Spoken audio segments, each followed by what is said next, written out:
Oke, bismillahirrahmanirrahim. Assalamualaikum warahmatullahi wabarakatuh. Selamat pagi Semeton CNS. Kembali lagi di CNS episode 191. Wow, udah 191, lagi 9 episode nih, kita menuju episode 200. Kira-kira bakalan ada perayaan gak ya? Udah kalau masuk episode 200, harusnya ada perayaan sih ini dari Pak Charlie-nya.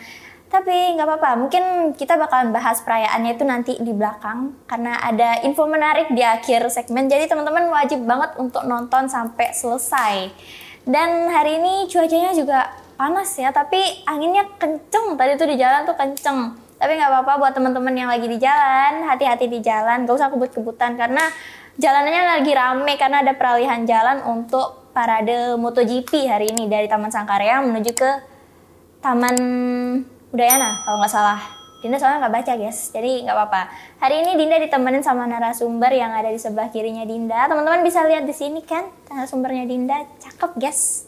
Kita kenalan dulu dengan narasumbernya Dinda di sebelah kiri. Boleh kita kenalan dulu Bapak? Boleh. Ayo, dengan Bapak siapa? Saya dengan dipanggil sih biasanya Beben. Oke, Bapak dari BNN mana? Dari BNN Kota Mataram. BNN Kota Mataram guys. Tuh dari BNN Kota, beda ya sama BNN Provinsi. Kirain sama sih kemarin. Kirain BNN tuh jadinya satu. Tapi ternyata ada lagi BNN Kotanya. Ya kita satu sih sebenarnya. Tapi sarkarnya banyak juga yang kabupaten kota gitu. Oke, BNN Kotanya di mana Pak tempatnya? Kami alamatnya di Jalan Ahmad Yani nomor 99 Sayang-Sayang. Di lampu merah Pasar Sayang-Sayang ke timur sedikit. Oke, lumayan ya. Berarti tadi dari sana ke sini, dari ujung ke ujung kayaknya. Dari ujung ke ujung benar. Jauh gitu ya. Oke, dan kali ini kita tuh bakalan membahas tema tentang strategi intervensi ketahanan keluarga dalam mencegah penyalahgunaan narkotika. Teman-teman pasti udah nggak asing kan dengan namanya narkotika itu sendiri. Tapi mungkin teman-teman nih kurang tahu nih, kira-kira gimana sih untuk menjaga diri kita dan menjaga keluarga kita dari bahaya narkotika sendiri. Dan kali ini Dinda mau nanya nih Pak, ketahanan keluarga dalam mencegah penyalahgunaan narkotika. Ini nih gimana? Ketahanan keluarga ini bisa dikatakan pondasi ya dalam mencegah penyalahgunaan narkotika. Keluarga yang kuat dan saling mendukung dapat menciptakan lingkungan yang yang aman bagi anak-anak kita ya. Dan yang paling penting adalah komunikasi yang baik itu mengurangi dampak menuju ke penyalahguna. Ya. Komunikasi itu sangat penting.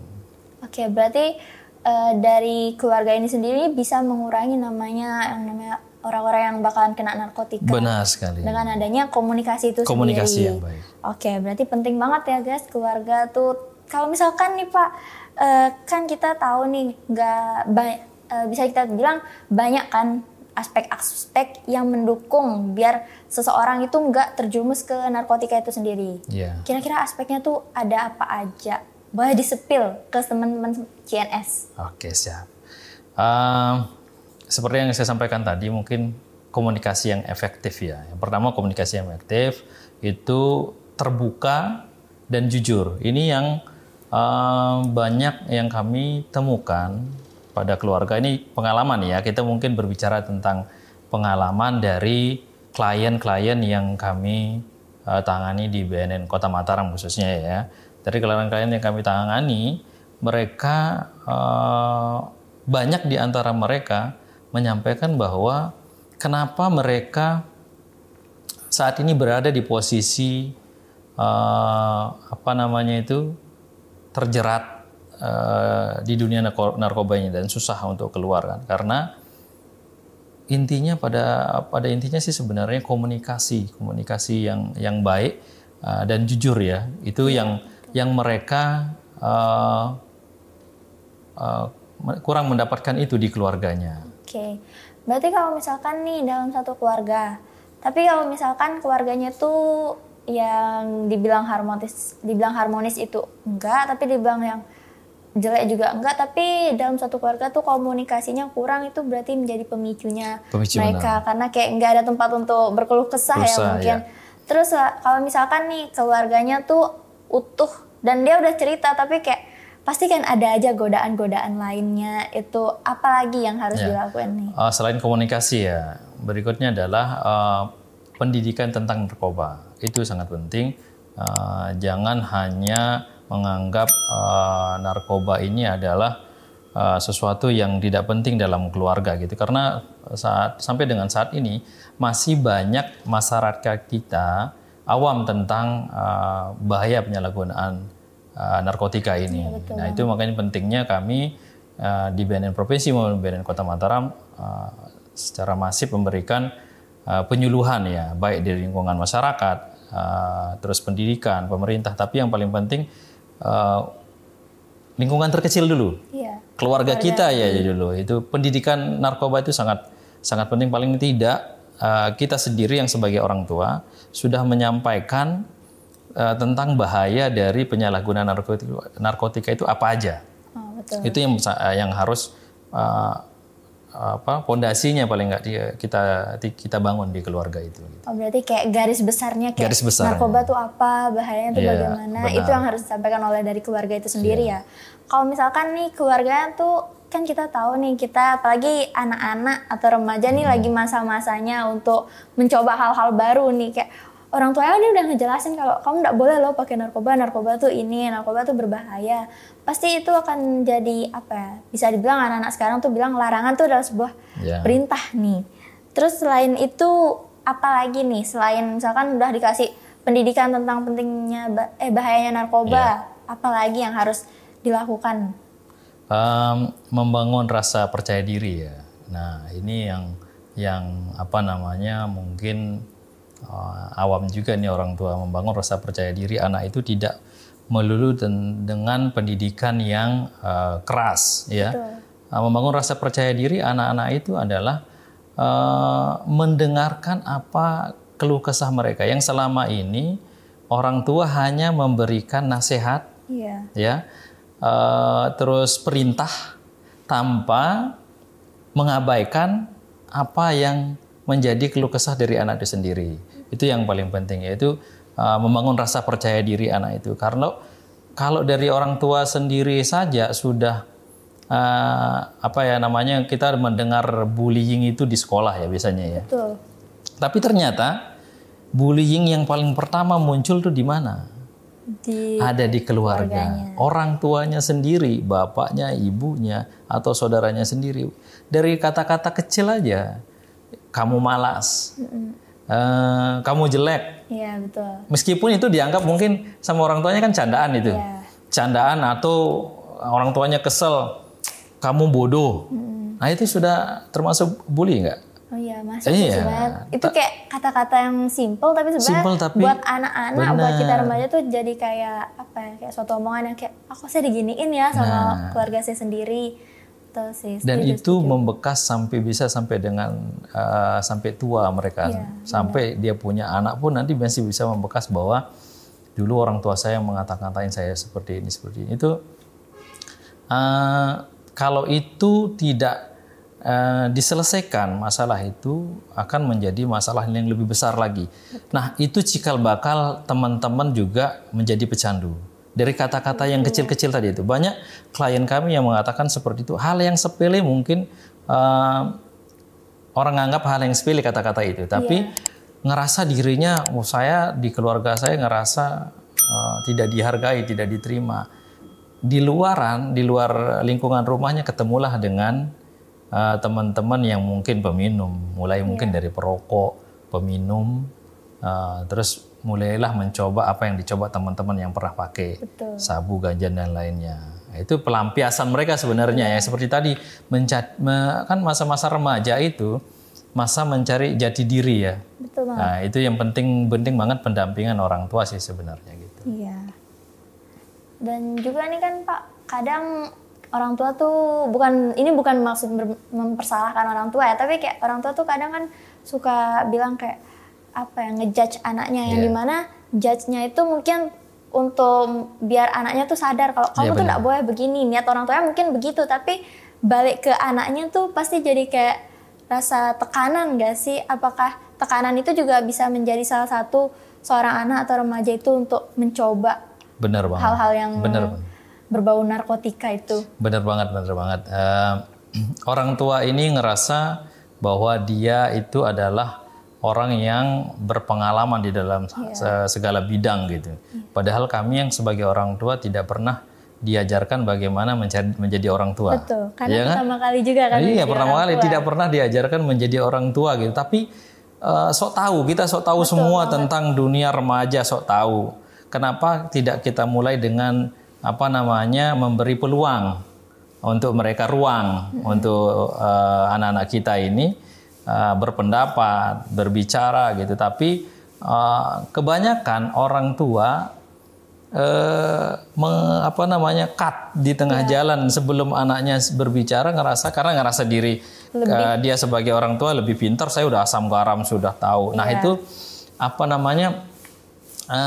apalagi mereka orang tua yang sudah mendapatkan di zaman dulu, zaman tengah dan zaman sekarang dia dapat ini. Nah, kebanyakan orang-orang tua ini menggunakan pola asuh zaman dulu. Betul. Yang zaman dulu adalah pola asuhnya satu arah. Iya. Iya nggak? Benar banget. Nah, gitu. Hanya perintah dan ketika kita, mungkin saya juga mengalami ya sebagai orang yang zaman dulu, saya orang 80-an, mengalami itu sebagai anak, tidak mendapatkan penjelasan yang detail dari orang tua itu kenapa tidak boleh. Jadi selesai sampai dengan tidak boleh aja. Kamu tidak boleh, kamu iya, boleh ini. Benar. Tidak ada penjelasan kenapa kita nggak boleh melakukan itu. Benar. Ya. Tapi bedanya anak sekarang dengan zaman dulu kayak saya,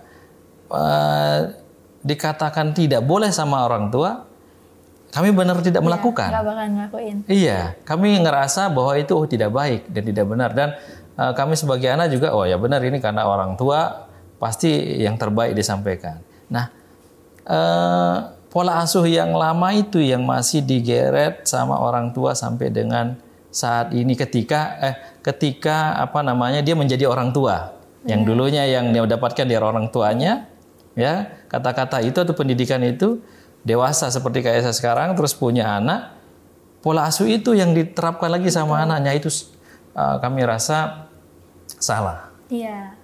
Sebenarnya juga setuju sih, kayak maksudnya kenapa salah? Sebenarnya nggak salah yang keseluruhannya salah. Benar. Karena kan udah beda beda era gitu. Beda era. Nggak bisa kita bawa gimana caranya kita mendidik anak di zaman dahulu dengan anak-anak yang di zaman sekarang. Apalagi anak-anak sekarang tuh bisa dibilang kadang cara berpikirnya tuh lebih cepet daripada orang tuanya. Terus kayak apalagi dengan adanya gadget. Itu jadi kayak jadi bisa dibilang menolak anak-anak itu untuk dilakukan atau dikasih saran atau pendidikan kayak kamu nggak boleh begini, udah selesai.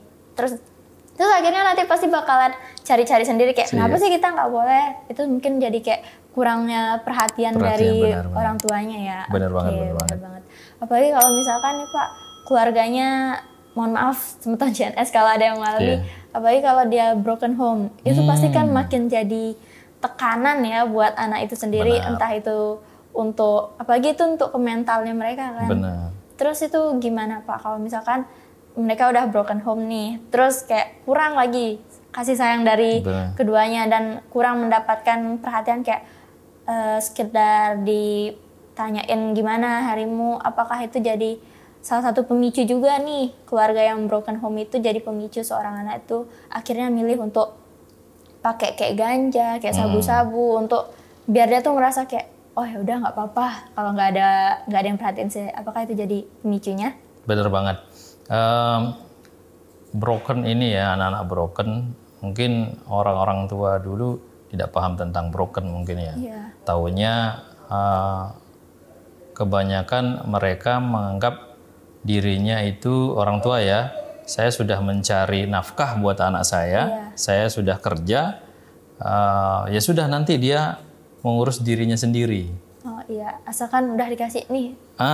Itu banyak banget di antara klien yang kami terima di BNN Kota Mataram, di antaranya ada kasus seperti itu, kasus broken ya. Zaman sekarang anak-anak sudah tahu namanya stres ya. Iya benar. Iya kan? Iya udah. Stresnya itu. Langsung bilang, saya stres loh ini. Nah, benar. Zaman saya dulu nggak ada kata stres. Apa sih stres itu nggak tahu stres. Sekarang anak-anak SD, anak SMP, apalagi SMA ya, sudah remaja, SMP aja udah remaja, mereka udah saya stres ini, gurunya beginilah gini. Ditambah lagi dengan orang tuanya yang pendidikannya mungkin agak tegas atau keras di rumahnya, mungkin pressure-nya lebih tinggi lagi anak-anak gitu.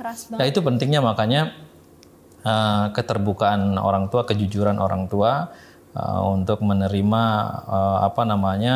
permasalahan anaknya itu. Jangan semua permasalahan diri kita juga dimasukkan ke anak. Sedangkan dia sudah beban di pendidikan, di sekolahnya, sudah banyak lagi dibebani di rumah gitu.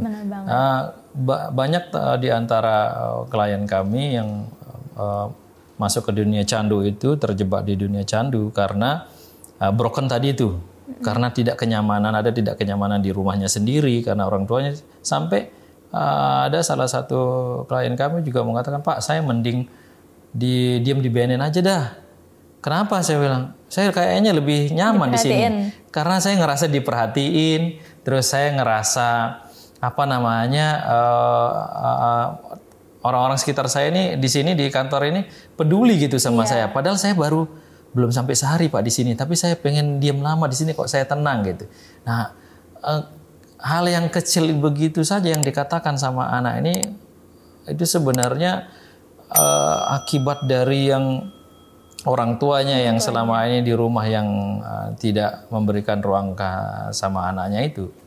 Itu makanya sangat setuju sekali dengan yang disampaikan tadi bahwa salah satu pemicu penyalahguna yaitu dari masalah keluarga atau broken tadi itu. Iya. Karena kan sebenarnya kita nih anak-anak atau remaja nih after dari sekolah, after kita dari kuliah, entah itu kita mungkin pulangnya jam berapa, kita kan lihat pulang ke rumahnya tuh untuk istirahat, untuk tenang gitu dari segala jenis tugas-tugas yang ada. Tapi dengan bisa dibilang kayak masalah yang ada di keluarganya itu malah jadi salah satu yang bikin kayak udahlah mending keluar lagi. Akhirnya lampiasannya entah dia ngapain lah di luar, entah dia mungkin nongkrong atau ya nongkrong sih sebenarnya bisa memicu mereka kayak ketemu temennya kayak coba deh kamu pakai ini, nanti kamu bakalan tenang kok, udah nggak bakalan mikirin masalah keluargamu lagi. Tapi sebenarnya itu salah kan Pak? Salah banget. Ya itu kita yang udah paham ya, teman-teman konselor juga di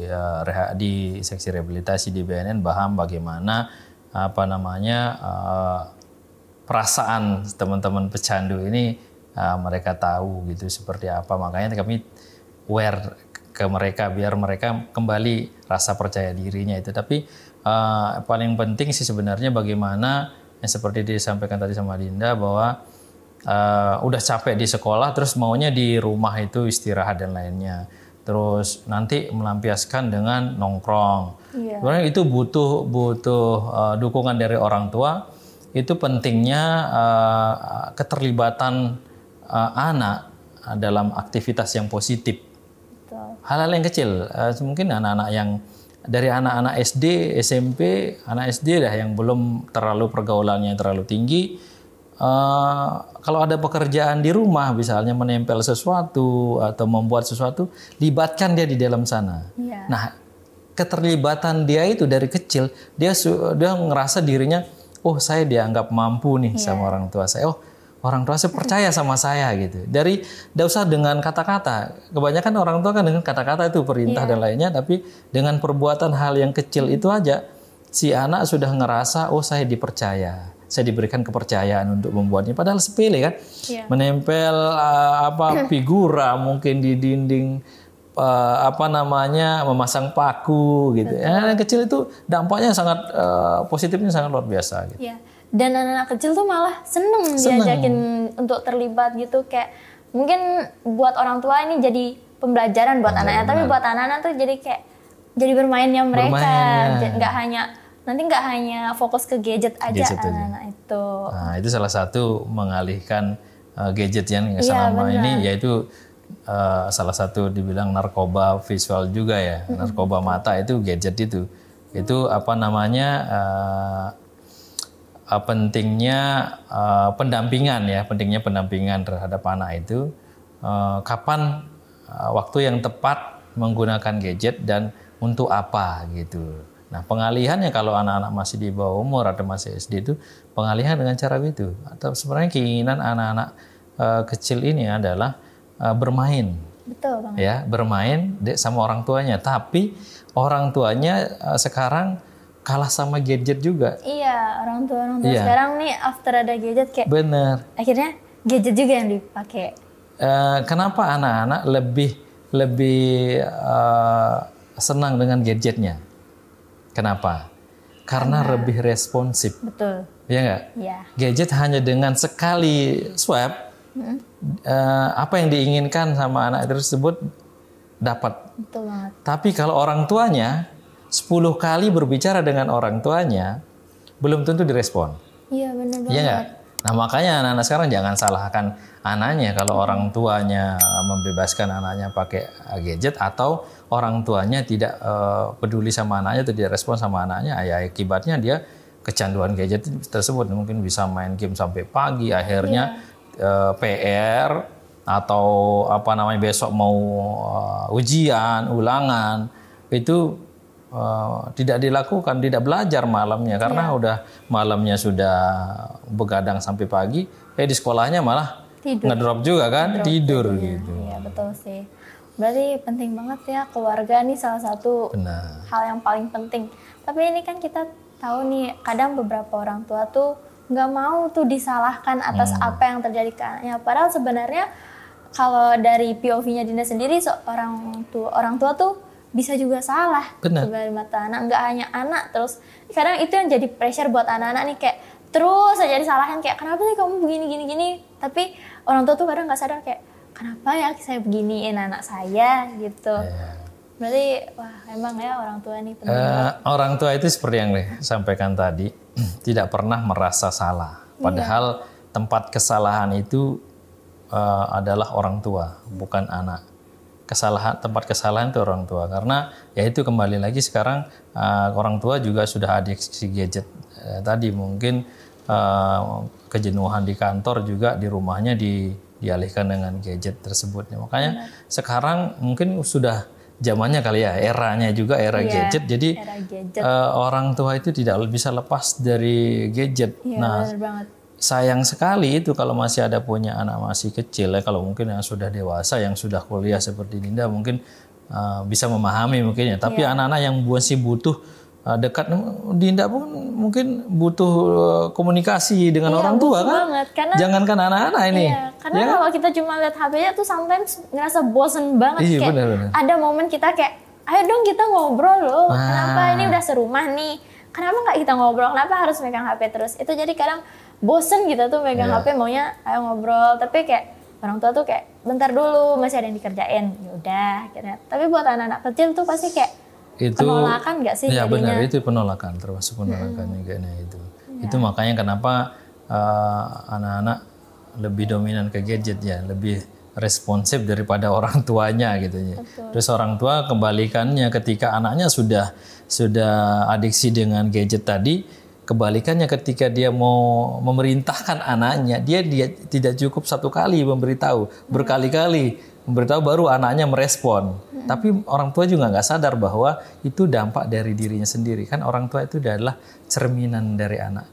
Apa yang kita lakukan sebagai orang tua akan diduplikasi oleh anak. Apalagi komunikasi yang satu arah, mungkin orang tuanya aja atau dengan kekerasan aja.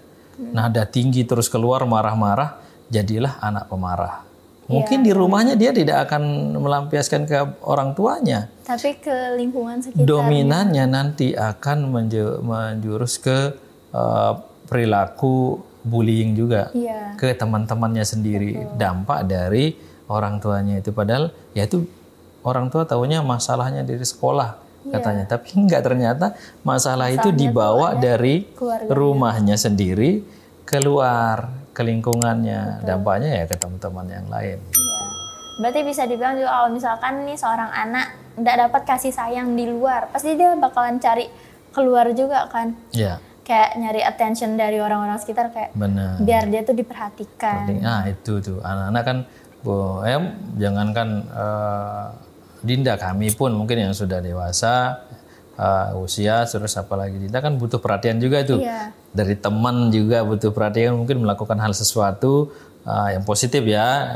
Terus kalau ada yang memberikan apresiasi, reward, jangankan barang, mungkin dikatakan kamu pintar, bagus, baik aja, kita udah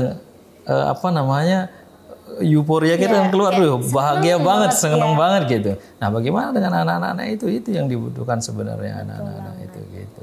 Padahal sebenarnya anak-anak tuh cuma butuh bisa dibilang validasi nggak sih dari orang tua, kayak iya, benar. Wah, apa yang udah dilakuin sama anaknya tuh diapresiasi sama orang tuanya, kayak kamu keren, kamu hebat gitu. Itu sebenarnya yang dibutuhin sama anak-anak. Itu yang jarang banget keluar dari mulut orang tua. Iya, nah itu kenapa? Entah karena orang tua tuh gengsi kah atau gimana tuh? Karena kembali tadi itu ya, mungkin masih menganut pola asuh lama, pola asuh orang tuanya. Jadi ngerasa dirinya bahwa saya sebagai orang tua harus didengar dan harus dijalankan perintah karena itu yang terbaik buat kamu. Kan belum tentu. Betul. Yang terbaik buat anak bukan yang terbaik buat orang yang terbaik menurut orang tua belum tentu baik untuk anak. Nah, itu pentingnya makanya kita komunikasi yang efektif dan jujur terhadap anak untuk terhindar dari penyalahgunaan narkotika tadi. Dan pentingnya ke anak itu adalah deteksi awal. Deteksi awal penyalahguna, meskipun gini ya, tidak ada semua orang menjamin dirinya bebas dari penyalahgunaan narkotika, siapapun. Menjamin diri, saya bebas. Saya sendiri tidak bisa menjamin diri saya bebas dari narkotika. Nah, gitu. Itu pentingnya deteksi dini. Paling tidak di keluarga itu bukan mencurigai ya. Tapi kalau kita punya anak yang masih sekolah, SD, SMP maupun SMA, ya perguruan tinggi juga sih, kamarnya kita cek pada saat dia tidak ada. Atau sering-sering masuk ke kamarnya, komunikasi di dalam kamarnya. Ketika mungkin si anak tidak mau keluar di kamar nih, karena anak sekarang kebanyakan gitu tuh, mager ya. Si Dinda juga begitu nggak? Kalau Dinda, kalau misalkan lagi emang ada tugas, milih diem di kamar aja. Maksudnya, tapi kalau misalkan kayak udah mumet banget sama tugas tuh kayak ya udahlah keluar aja. Maksudnya kan ada ruang keluarga nih, kayak ya udah leha-leha di ruang keluarga. Tapi beberapa anak bakal lebih milih stay di kamarnya karena kalau dari yang Dinda tahu, dari teman-temannya Dinda yang pernah cerita, mereka milih stay di kamar tuh karena lingkungan di dalam rumahnya yang di ruang keluarganya tuh nggak mendukung buat dirinya ada di ruang keluarga itu. Jadi kayak udah mending stay di kamar, udah denger lagu dengan dunianya sendiri lah bahasanya itu. Nah, itu peran orang tua kembali lagi ya. Mungkin ketika anaknya tergantung situasi kondisi di keluarga masing-masing ya. Nggak semua terapi atau perilaku si keluarga satu kita adopsi ke keluarga kita nggak bisa gitu ya. Kita sesuai dengan kondisi keluarga kita masing-masing. Kalau si anak memang dominan, dia senangnya di kamarnya, ya udah berarti kita sebagai orang tua harus ngalah tuh. Oh, saya yang harus masuk ke komunikasi, ngobrol, cerita, mungkin bertanya bagaimana keseruan di sekolah. Itu paling tidak untuk merefresh otak si anak ini dengan kejenuhan mungkin tugas yang banyak dan lainnya. Dengan komunikasi itu dia beban di dalam dirinya itu bisa tersalurkan kan si anak ini. Nah, itu deteksi awal ya. Paling tidak kita kamar apalagi sering mengunci diri dalam kamar ya. Perlu kita cek kamarnya, terus tasnya. Nah, kita sampaikan juga, kami dari BNN juga kalau sosialisasi ke sekolah-sekolah, kami sampaikan ke kepala sekolah dan guru-guru wajib melaksanakan sweeping kelas. Betul banget. Nah, cek tas masing-masing murid. Kalau ditemukan di situ obat-obatan dan yang lainnya kan perlu dicurigai. Masa iya anak remaja, anak SD, anak SMP, atau anak SMA mungkin membawa obat-obatan ke sekolah, ya kan? Betul. Ya kalau minum obat mungkin kalau 3 kali sehari kan bisa pagi minum, pulang sekolah dan malam gitu. Dan itu kan obat itu harus pengawasan orang tua juga. Apalagi anak SD, SMP kok bisa minum obat sendiri gitu. Nah, itu yang perlu dideteksi lebih awal. Selain di rumah kita sendiri, kita himbau juga dengan guru di sekolah untuk melakukan kegiatan itu. Oke. Tapi kan ada tuh kayak obat-obatan kayak paracetamol yang kadang atau bisa dibilang anak-anak SMA nih, waktu Dinda zaman SMA tuh, Dinda kadang bawa paracetamol karena emang ada beberapa anak yang memang suka ngedrop kan. Itu mungkin bisa tuh jadi apa ya? Tanda buat gurunya kan obat-obatan tuh jelas kan jenis obatnya tuh apa. Apalagi kalau misalkan bungkusnya cuma bungkusan biasa dan kayak nggak ada keterangan ini obat apa, harus diminum berapa kali, itu bisa patut dicurigai nggak sih jenis obat-obatan yang begitu? Selagi masih obat-obatan yang golongan bebas ya kan, golongan obat itu ada bebas terbatas, yang hijau, biru, itu kan ada yang bulat tuh. Kalau yang hijau itu bebas. Terus yang biru itu bebas terbatas. Kenapa bebas terbatas? Itu ada yang harus dengan resep dokter, ada yang bisa dibeli bebas juga. Terus yang lingkaran merah tulisannya K itu obat keras yang tidak bisa dibeli bebas. Itu wajib dengan resep dokter. Nah, yang paling tidak sebagai pengajar harus tahu juga muridnya nih sakit apa gitu. Nanti kalau terjadi sesuatu mungkin pingsan kayak seperti yang disampaikan tadi Dinda, gurunya sudah tahu nih, si A biasa bawa obat ini. Jadi kan tidak perlu mencurigai dia kalau kita sudah tahu ya. Makanya perlunya deteksi awal itu. Kita keliling dulu ke semua kelas, memetakan mana anak-anak yang memang ada riwayat penyakit mungkin sesak napas, yang harus membawa nebu inhale itu, yang harus waktu-waktu mungkin kalau di tempat ruangan gelap, berdebu dan lainnya dia bakalan sesak. Nah, paling tidak kan guru sudah bisa antisipasi. Dan mungkin ada informasi juga dari orang tua, mending konfirmasi kalau ditemukan obat-obatan seperti itu, kan guru bisa konfirmasi ke orang tua, benar nggak anaknya sakit ini. Nah, kalau dibenarkan sama orang tuanya, ya nanti mungkin bisa didampingi sama gurunya di sekolah. Nah, berarti balik lagi tuh pentingnya komunikasi lagi tuh antara gurunya sama orang tuanya. Selain dari kita harus mendeteksi awal seseorang anak itu menggunakan, apa lagi nih? Dukungan dari lingkungan. Oh iya benar sih, lingkungan tuh salah satu kayak jadi poin kedua setelah keluarga ya. Itu kan ini lingkungan terkecil adalah masyarakat terkecil adalah keluarga, ya kan? Terus ke lingkungan masyarakat yang lebih besar lagi. Selain dari keluarga faktor pencetus menjadi pecandu, lingkungannya juga sangat mendukung. Dia bergaul dengan siapa, dia bermain di mana, apalagi di Kota Mataram ini kawasannya belum ada kawasan aman, yang hijau belum ada. Masih paling rendah itu siaga ya, waspada. Kuning, zona kuning itu ya.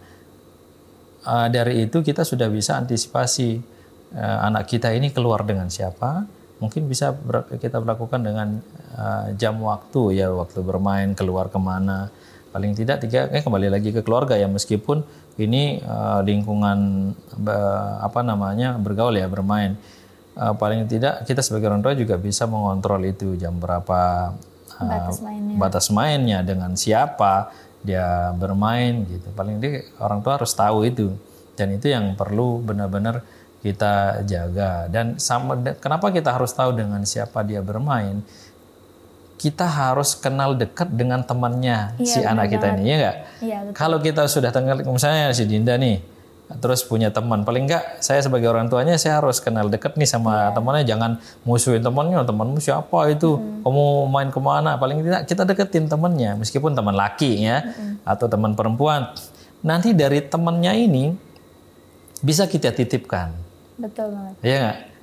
Titipkan si anak ini bahwa nanti kalau main jangan terlalu malam, nanti saling mengingatkan aja. Jadi si anak juga, si temannya aja udah ngerasa, saya juga jadi punya orang tua baru di temannya. Ada yang memperhatikan dia juga sebenarnya. Nah itu terus dari temannya, terus lingkungan sekitar, paling tidak kan dikenal dengan orang-orang sekitarnya, mungkin paling Pak RT-nya, tetangga paling dekat kan tetangga, Pak RT-nya, kepala lingkungannya yang lebih luas lagi. Nah kalau terjadi sesuatu di luar sana, ada yang menginformasikan kita sebagai orang tua. Ya enggak, anakmu kemarin bermain ke sana tuh saya takutnya dia kumpul sama si A saya tahu dulu pernah masuk penjara. Ya paling nggak informasi itu sampai ke kita. Itu pentingnya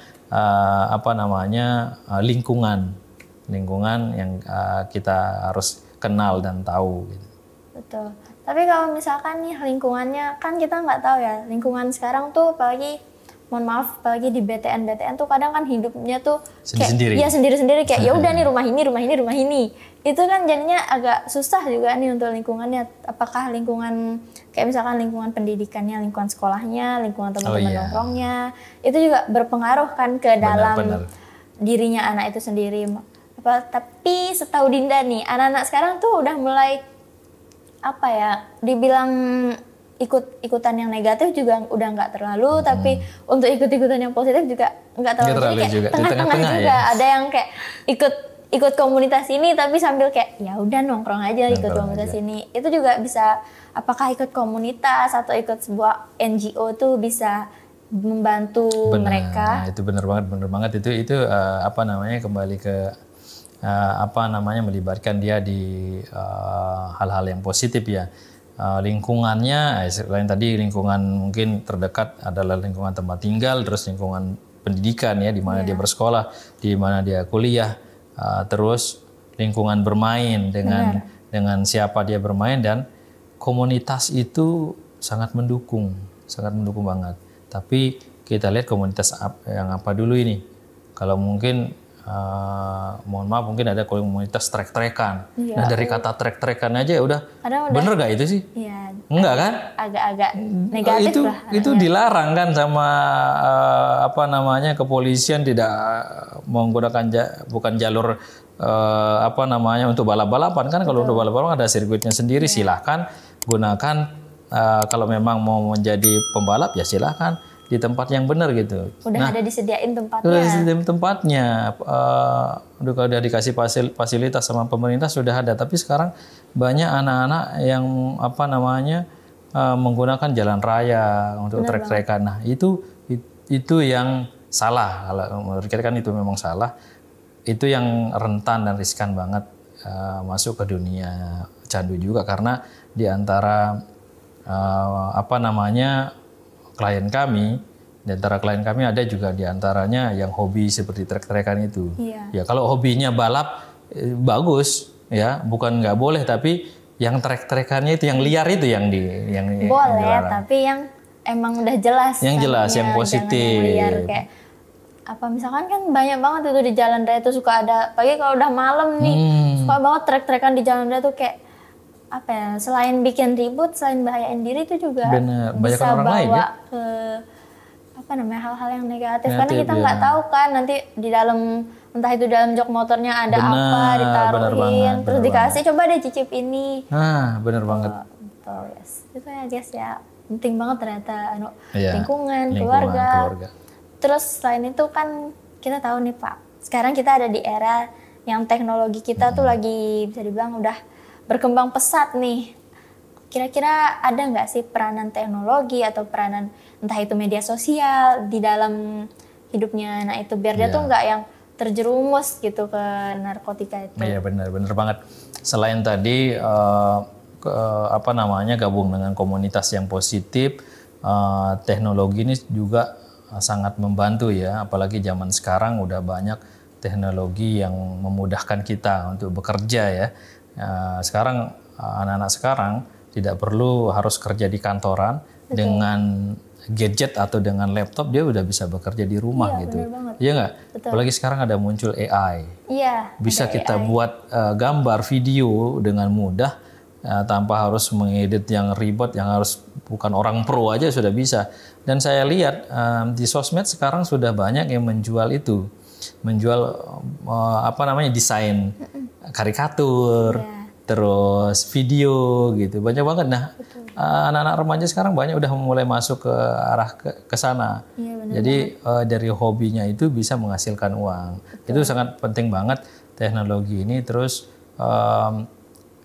kita memang harus pintar-pintar menggunakan teknologi ya. Dan itu orang tua juga bisa memberikan pendidikan yang positif terhadap anaknya, bisa melalui teknologi tadi itu.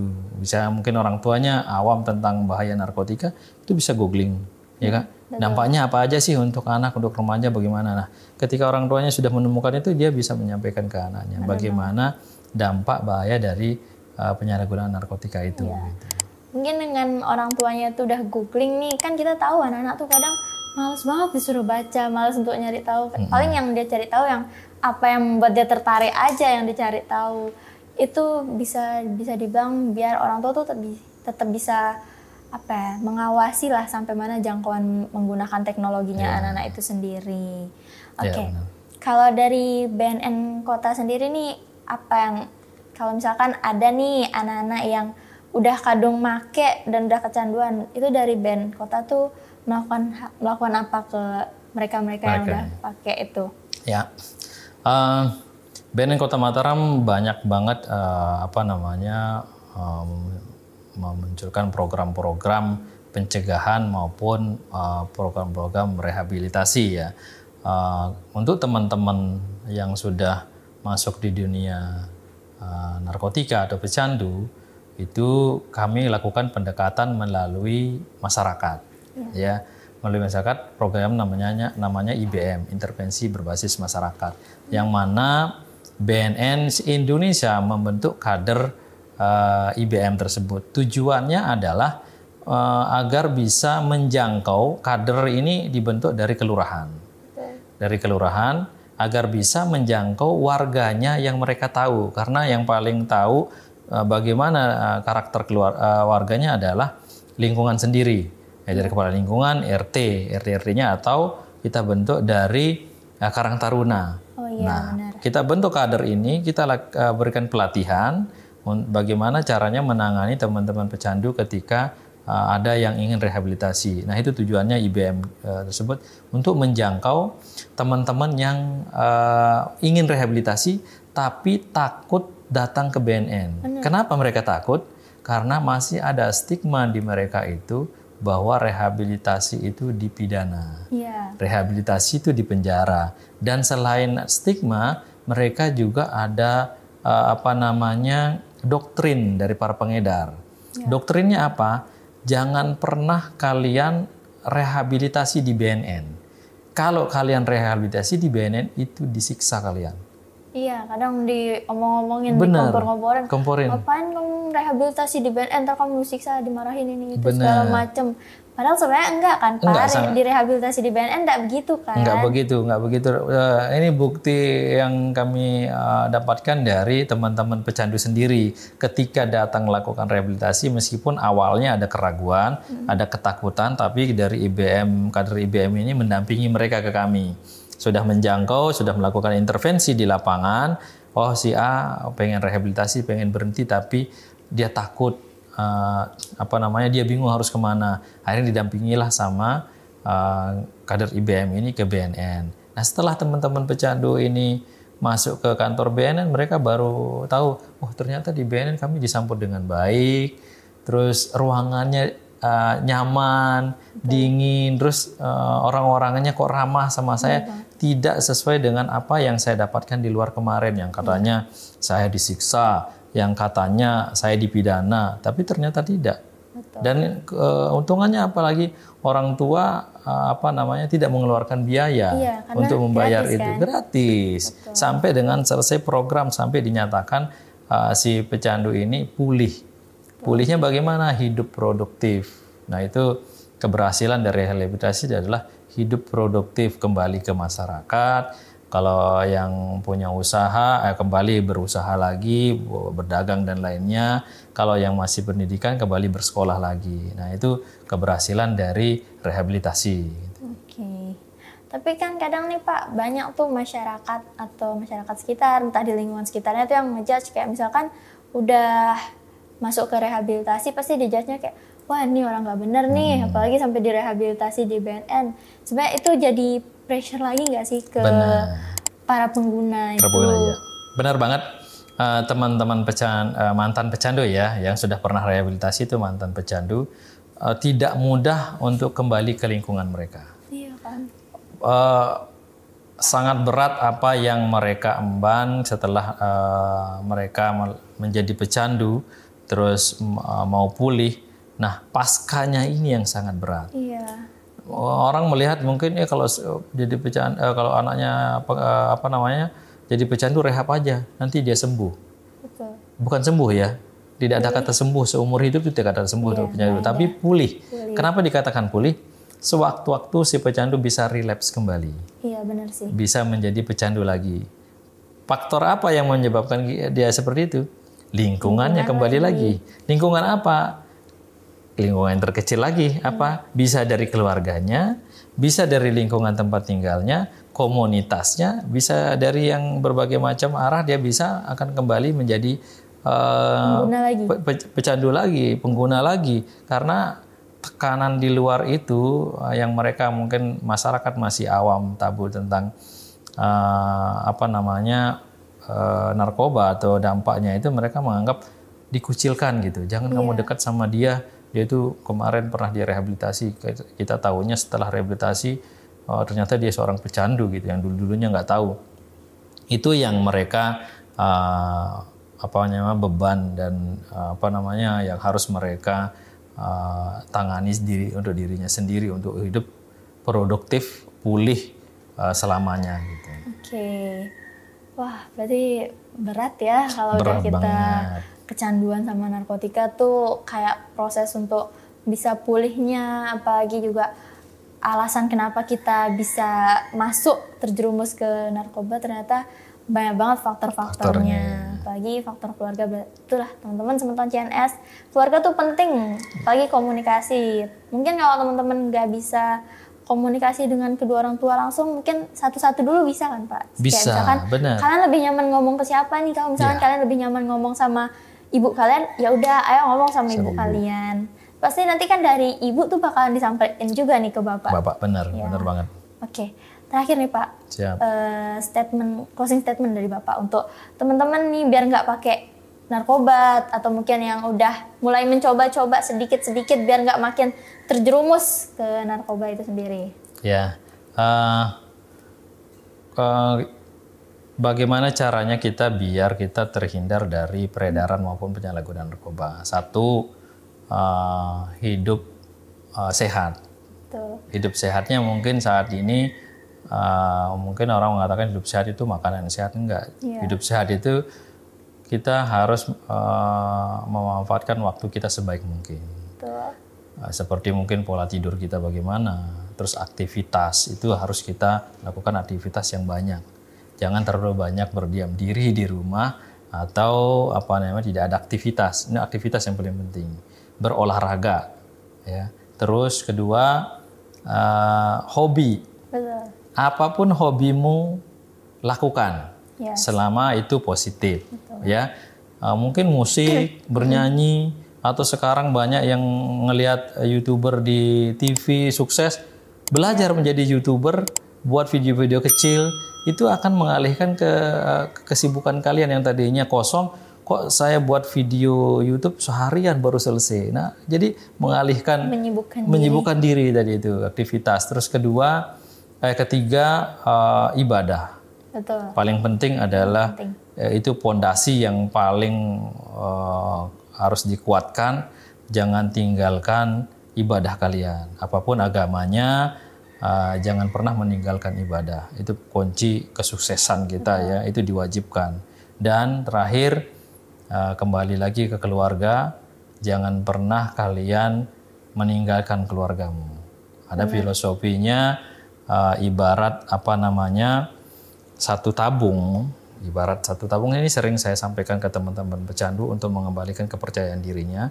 Kalau satu tabung atau kaleng ini kita isi dengan bola pingpong penuh, kira-kira ada benda yang bisa kita masukin lagi nggak di dalam toples ini yang sudah berisi bola pingpong ini?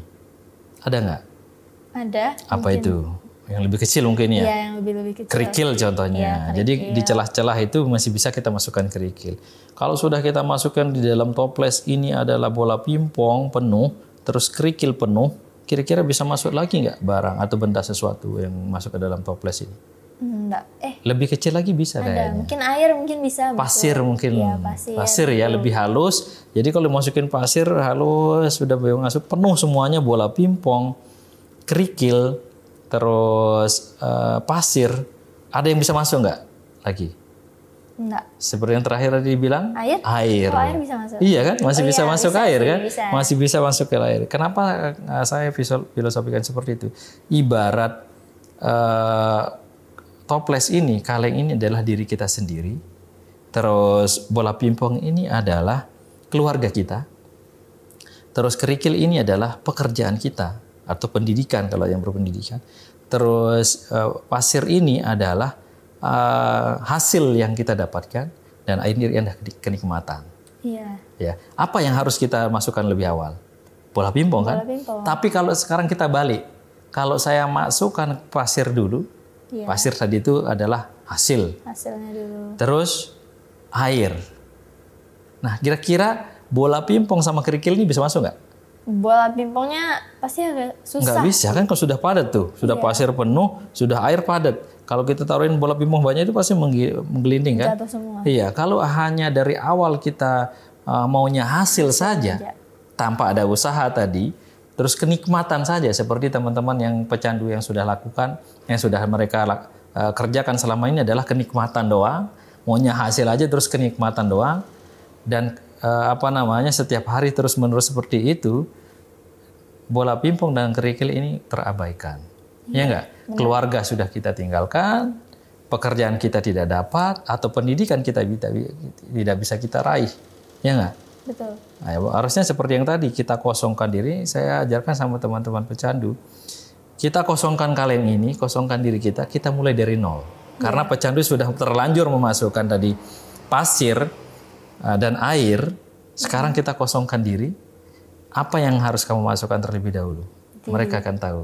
Iya, betul. Bola pingpong, keluarga, terus kerikil, terus baru pasir, baru terakhir air. Jadi kita dapatkan semua. Jadi utuh kita mendapatkan keluarga dapat, pekerjaan dan pendidikan dapat, hasilnya dapat, dan terakhir apa? Kenikmatan, sukses. Kita bisa beli apapun yang kita inginkan kalau dari sukses. Iya, betul banget. Begitu.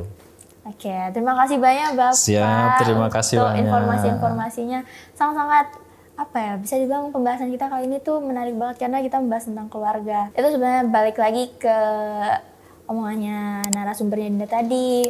Keluarga tuh penting banget, dan ini terakhir dari Dinda, teman-teman nih yang udah mulai kepikiran untuk mencoba narkoba atau narkotika itu mending jangan deh, karena selama kalian masih bisa obrolin dengan keluarga kalian bisa diskusi sama keluarga kalian, didiskusikan aja, karena kalau udah terjerumus itu udah susah banget untuk keluarnya, untuk pulihnya tuh bakalan susah dan butuh waktu lama. Apalagi emang teman-teman mau nih direhabilitasi, walaupun mungkin direhabilitasi tuh nggak seburuk statement orang-orang di luar, tapi mending tidak sama sekali untuk direhabilitasi.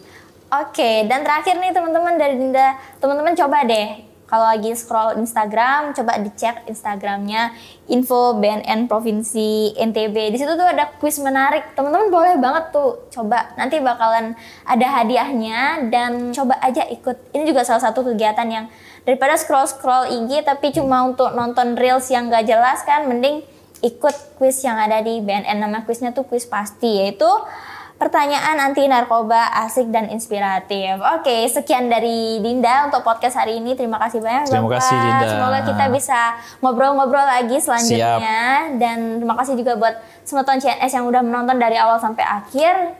See you di podcast-podcast selanjutnya. Assalamualaikum warahmatullahi wabarakatuh dan sampai jumpa. Bye-bye. Sampai jumpa.